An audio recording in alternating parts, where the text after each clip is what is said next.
Hello students, आपका स्वागत है हमारे YouTube channel maths learning with Pinkesh Jain में। आप अगर हमारे चैनल में नए हैं तो इसे सब्सक्राइब करें और बेल आइकन को प्रेस करें।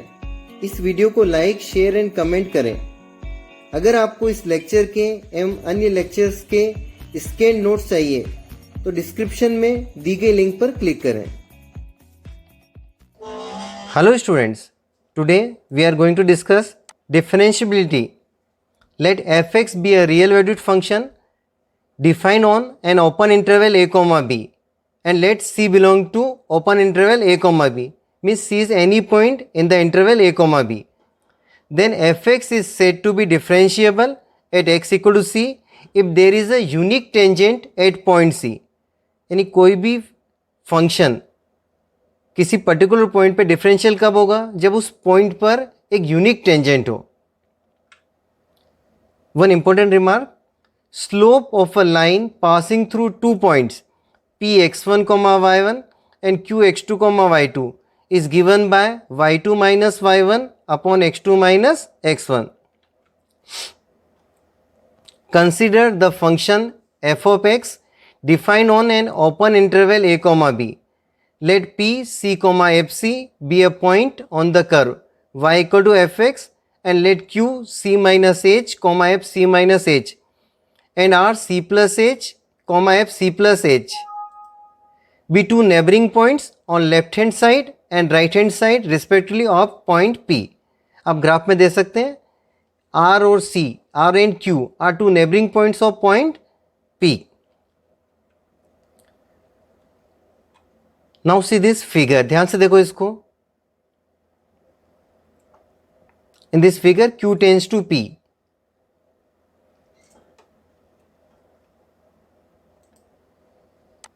अब now see p and q are 2 points on that curve. अगर हम इनको ज्वाइन करें तो क्या मिलेगा? हमें एक कोड मिलेगी, मीन्स अ लाइन, यानी हम उसका स्लोप निकाल सकते हैं। So slope of P Q क्या होगा? स्लोप ऑफ कोड P Q, just C F C minus H means y2 minus fc means y1 upon c minus h minus c. When we open the bracket, c or c cancel, only minus h is left. Okay, now just see this video. Taking limit q tends to p on both the side, q tends to p.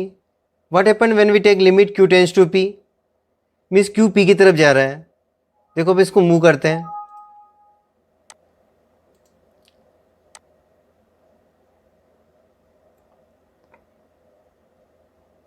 क्यों? देखो p की तरफ move हो रहा है।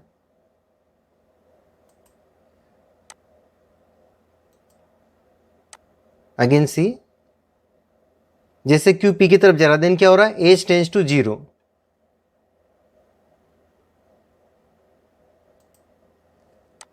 इन that case जैसे q point p पे चला गया, क्या हो गया? We know that tangent to a curve at point p is the limiting position of कोट पी क्यू। जो कोट पी क्यू क्या होगी? p पे लिमिटिंग पोजिशन होगी when q tends to p। और q कहाँ पे आ गया? p क्यू पर आ गया, कौन side with p? In that case h equal to क्या हो गया? 0 हो गया। Therefore h tends to 0। Limit h tends to 0, the slope of कोट पी क्यू इक्वल टू, इस केस में स्लोप ऑफ कोट पी क्यू क्या हो जाएगा? Limit h tends to 0 F C minus H minus F C upon minus H. अब point p पे the slope of कोट पी क्यू, इसको क्या बोलेंगे अपन? इस केस में जो आपका स्लोप पी क्यू क्या हो गया? Slope of tangent at point p। एक पर्टिकुलर पॉइंट p पे क्या हो गया? टेंजेंट हो गया। तो slope of tangent at point p give equation number 1। Now since second case,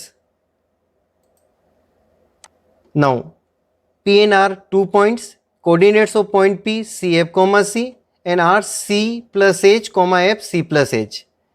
अब पी आर इज कोड, तो इसका स्लोप होगा द स्लोप ऑफ कोड P R equal to y2 minus y1 means F C plus H minus F C upon C plus H minus C.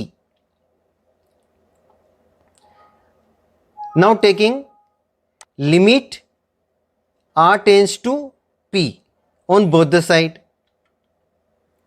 Limit r tends to p. When r tends to p, r जब p की तरफ जाएगा then what happen? देखते हैं अपन इस video के अंदर.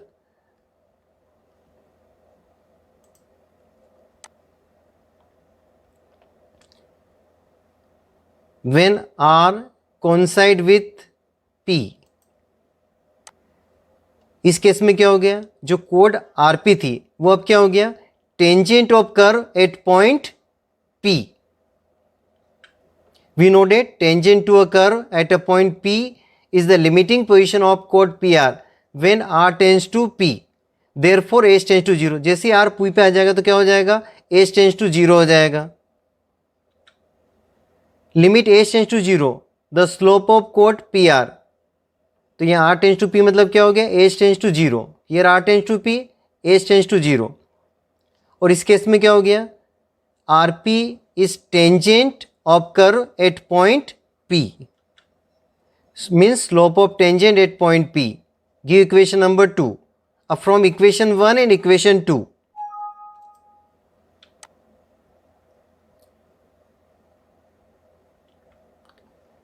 Limit h tends to 0, fc plus h minus fc upon h equal to limit h tends to 0, fc minus h minus fc upon minus h.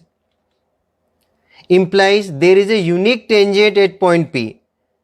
जब हम q से p की तरफ जा रहे हैं और r से p की तरफ जा रहे हैं, दोनों केस में जो टेंजेंट है वो क्या है, यूनिक है. Thus fx is differentiable at point p if there exists a unique tangent at p. In other words, fx is differentiable at a point p if and only if the curve does not have p as a corner point. p corner point ही होना चाहिए. That is, the function is not differentiable at those points on which the function has jumps or holes and sharp edges. For example, graph of modulus function fx equal to mod x minus 1 is not differentiable at x equal to 1 due to two tangent at x equal to 1. Again let's see the figure. देखो q और r and q both p की तरफ tense कर रहे हैं, और जैसे दोनों पॉइंट कहाँ पे आ गए, p पे आ गए, देन अभी भी rp का जो स्लोप है वो ये है. This is one of the tangent and this is another tangent. यानी इस पॉइंट पे कितनी टेंजेंट्स है, टू टेंजेंट्स है. It means at x equal to 1 fx is not differentiable.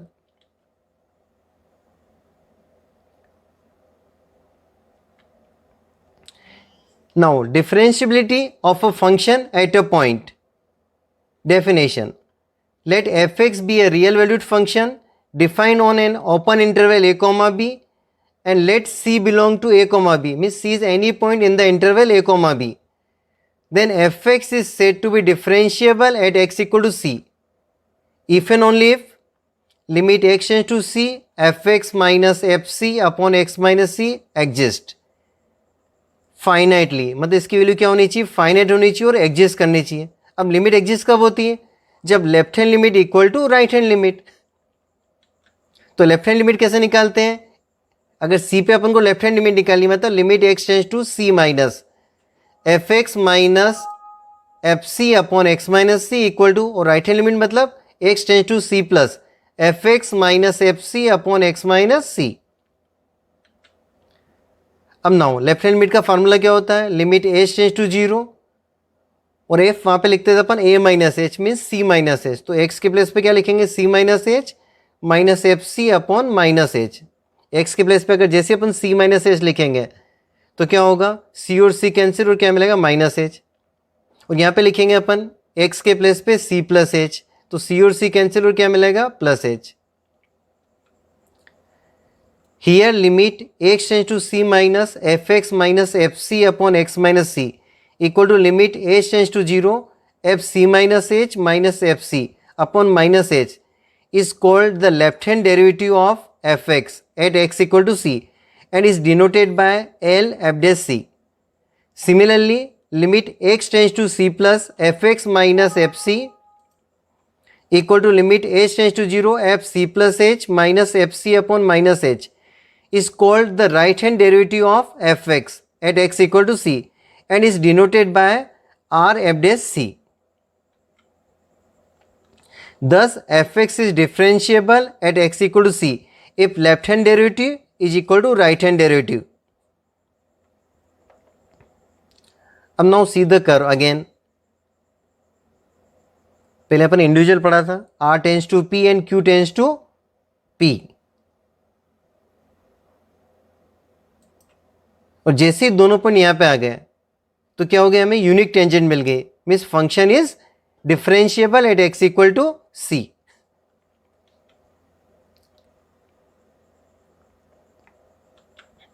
Theorem 1. If a function is differentiable at a point, then it is necessarily continuous at that point, but converse is not necessary true. Implies or fx is differentiable at x equal to c implies fx is continuous. यानी कोई भी function अगर differentiable है किसी particular point पे तो continuous भी होगा, लेकिन कन्वर्स इज नॉट ट्रू. अगर कंटिन्यूस गिवन हो तो जरूरी नहीं हो डिफरेंशिएबल हो. Proof. Let a function fx be differentiable at x equal to c. अगर फंक्शन डिफरेंशिएबल है यानी लिमिट एग्जिस्ट होगी और उसकी एक फाइनाइट वैल्यू होगी. So let finite value of this limit is f dash c. मान लेते हैं अपन इसकी जो वैल्यू हो क्या है, एफ डैश सी है.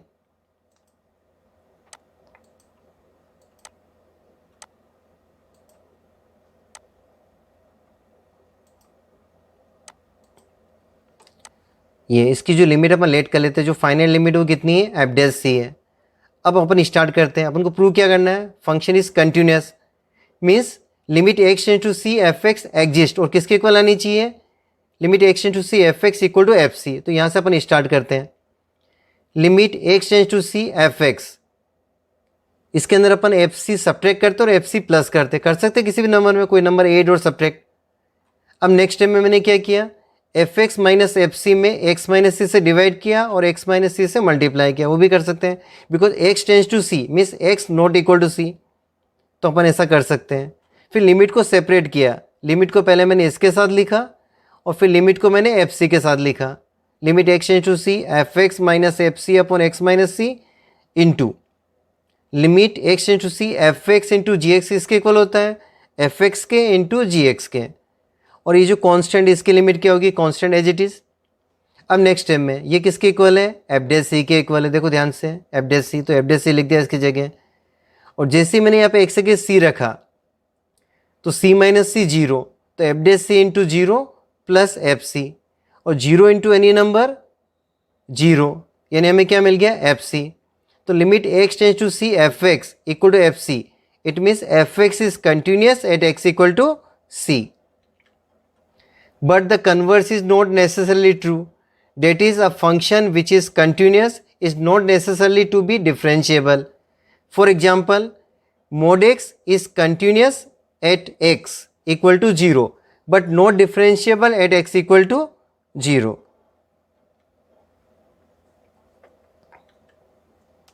Theorem 2.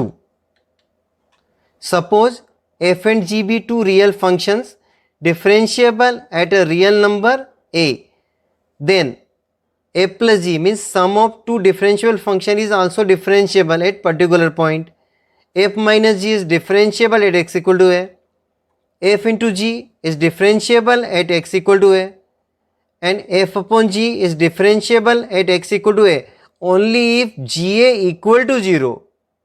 कंटिन्यूस में क्या होता था, कंटिन्यूस फंक्शन में नॉट इक्वल टू 0. यहाँ क्या होगा, ga equal to 0. Let's do some problems. Question number 1. Show that fx equal to mod x means modulus function is not differentiable at x equal to 0. हम पहले ही पढ़ चुके हैं, modulus function is continuous everywhere. अब आपको यहाँ पे क्या बताना है कि modulus function is not differentiable at x equal to 0. Means we have to show left hand derivative not equal to right hand derivative.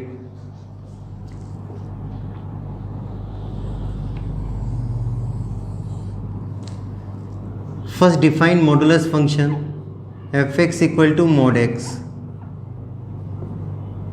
We can write mod x equal to x if x is greater than equal to 0 and mod x equal to minus x x is less than 0. अब now write left hand derivative. Formula for left hand derivative: limit h tends to 0 f c minus h minus fc upon minus h. So write formula in bracket.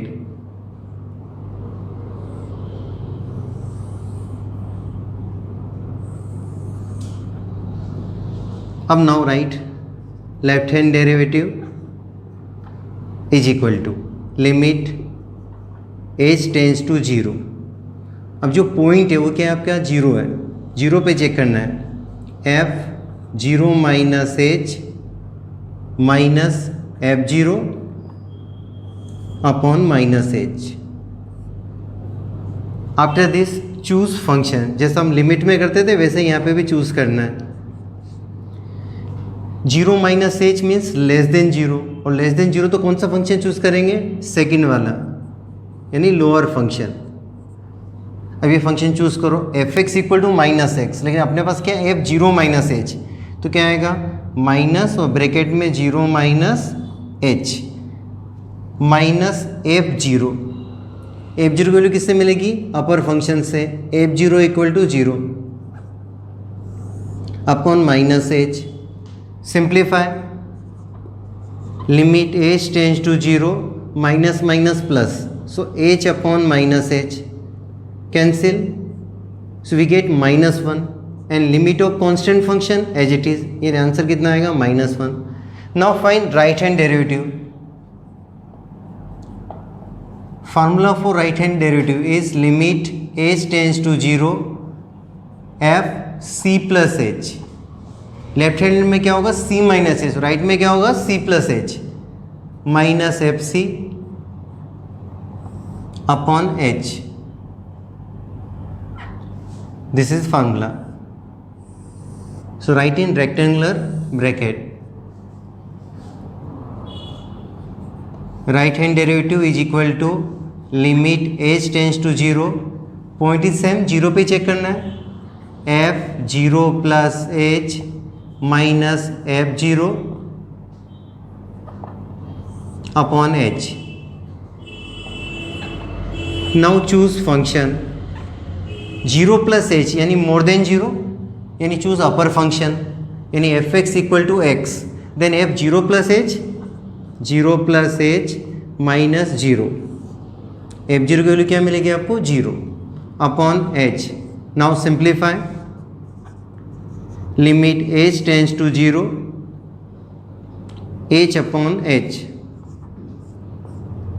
Cancel, and limit of constant function 1 is 1.